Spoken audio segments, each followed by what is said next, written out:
My fiancé's grandma slipped me a letter at our engagement party. I thought it was a blessing. It was a warning. It happened at our engagement party. Catered, candlelit, linen napkins folded like origami, the kind of night where everything's supposed to sparkle. The kind of night you're supposed to remember for the rest of your life. We were surrounded by flowers, by clinking champagne flutes, by people who said things like, "You two are perfect, and this is the kind of love we all dream of." His family had flown in from 4 states. Everyone was smiling. Even his uncle, who didn't smile at funerals. I was in a pale blue dress. Liam, my fiancé, was in navy with his tie half untied by the second toast. We were magnetic that night, or so I thought. Esther was there too. His grandmother, 84, sharp as a diamond and twice as cold. Everyone deferred to her, even Liam. She wore a beaded jacket and flats with gold buckles. Hair swept up like she was royalty. But her eyes were the only part of her that didn't smile when she looked at me. I chalked it up to old age, to tradition, to being new. I made her a plate, got her a drink. Laughed when she commented that my heels looked optimistic. Then, toward the end of the night, she pulled me aside, took my hand like we were sharing a secret. She hugged me. Whispered, "Don't read this until you're alone," and pressed a folded piece of paper into my palm, then walked away. I stood there for a second, stunned. The kind of stunned where you smile anyway. Because everyone's watching. And nothing bad is supposed to happen at a party with shrimp towers. I slipped the paper into my clutch. Thought it's a blessing, some kind of family tradition, maybe a recipe, maybe a prayer. I thought she was passing down wisdom.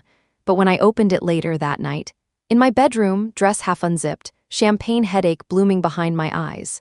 It wasn't a blessing. It was a warning. I opened the letter sitting on the edge of my bed. It was folded twice. Cream-colored, handwritten, the ink was pressed hard like someone was writing through a storm. No greeting, no dear. No signature, just words. "You are not the first." That was the first line. My heart stalled. I kept reading. "And if you don't leave now, you won't be the last." Then came the list, 7 names, one under the other, next to each a year, a single word, a shadow. Rachel, 1994, lost. Monica, 2003, fled. Imani, 2011, hospital. Camille, 2013, vanished. Lucia, 2016, sealed. Grace, 2019, bruised. Me, 1958, stayed. There was nothing else. No context, no threat, just that. I read it once, twice, 10 times. I kept tracing my fingers over the final line. Me, 1958, stayed. Not loved, not forgiven, not endured, stayed like a sentence, like a scar. And I realized then, Esther didn't slip me that note because she wanted me in the family. She slipped it to me because she was the only one left. Who knew what it cost? To become a part of it, I didn't sleep that night. I read the letter again, then again. I held it up to the light like maybe there was something else, a code, a tear, a message in the margins. But it was all right there. 7 names, 7 quiet tragedies. 1 woman at the end who didn't run. And me, reading it in the dark in Liam's apartment, wearing the ring he'd slipped on my finger 3 weeks ago in front of all our friends. I picked up my laptop, started Googling. Rachel, Monica. Imani, Camille, Lucia, Grace. I cross-referenced every name with Liam's last name. Searched public records, marriage licenses, court documents, social posts, obituaries. It was slow, but I found them. Rachel and Monica, both confirmed ex-fiancés. Engagement announcements still buried on old church websites. Imani, sealed court documents in her name, dated 2012. The file marked private petition. Camille, nothing but a Reddit post from a friend saying she'd gone off the grid.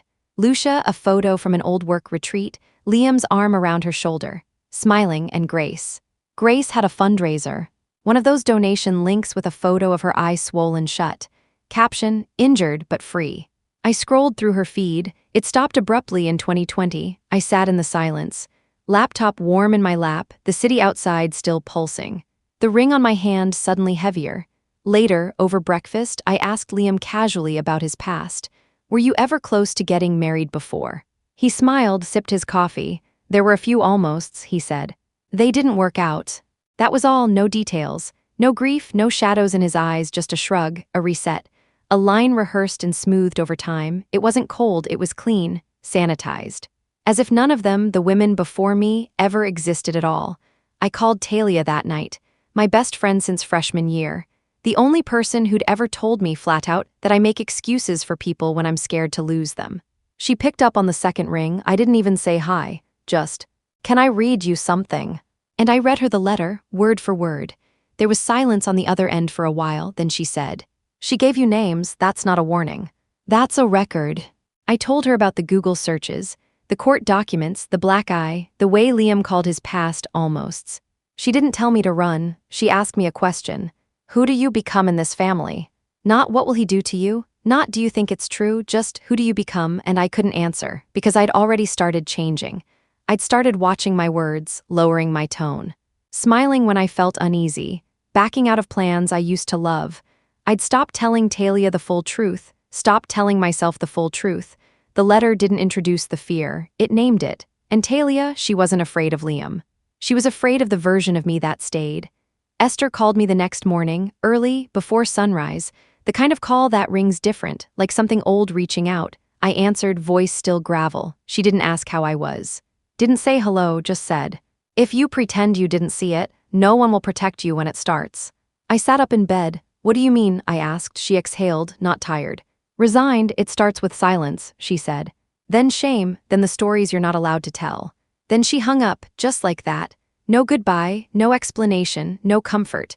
Just a warning in a voice that sounded like it came from the end of a long, long road. I sat there for a while, phone still pressed to my ear, listening to the dial tone like maybe there was more. But there wasn't. There never is with women like Esther. They've already said everything. It's just that no one listens until it's too late. I tested it. That night at dinner with Liam's family, I brought up Monica, just her name, casually. I was reading an old blog and saw someone named Monica Liam's last name, that a cousin or something. The silence came fast. Not dramatic, practiced. His mom's hand froze mid-cut over her chicken. His uncle coughed. Harper, his cousin, glanced at the wine like she wished it were stronger. And Liam, he smiled too quickly, too wide. "That was a long time ago," he said. "Can we not?" That's when I noticed Esther. She didn't flinch, didn't change expression, she just stared at me, not judging, not warning, waiting, then her eyes dropped to my hand. The ring, still there. Still sparkling, but suddenly it felt like glass, like it could shatter if I breathed wrong.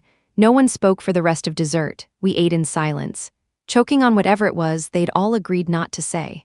And I realized, they weren't protecting Liam. They were preserving the pattern. Esther saw it, I saw it, but no one else would admit there was even anything worth seeing.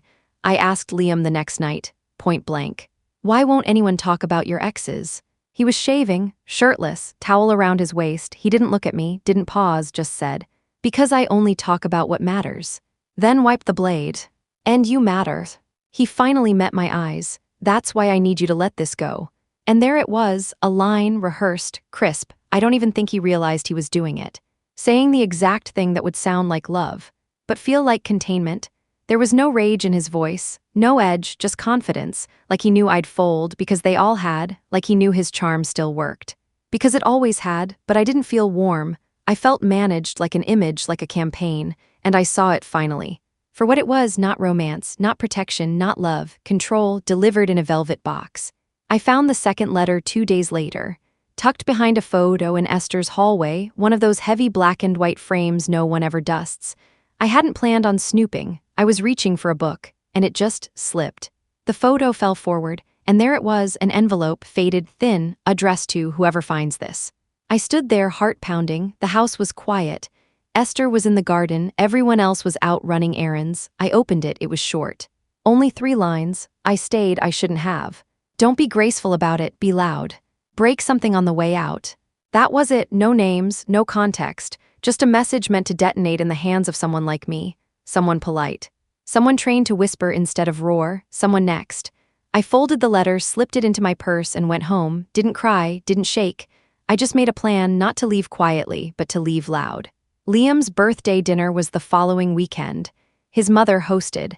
Esther was there too, in pearls this time. The table was long, candles lit. Every napkin folded like a swan. The kind of night meant for stories and speeches. The kind of night where no one expects the script to break. I wore red, not because it was flattering, because it wasn't quiet. Everyone was laughing, toasting, pouring wine like we were christening another year of the same story.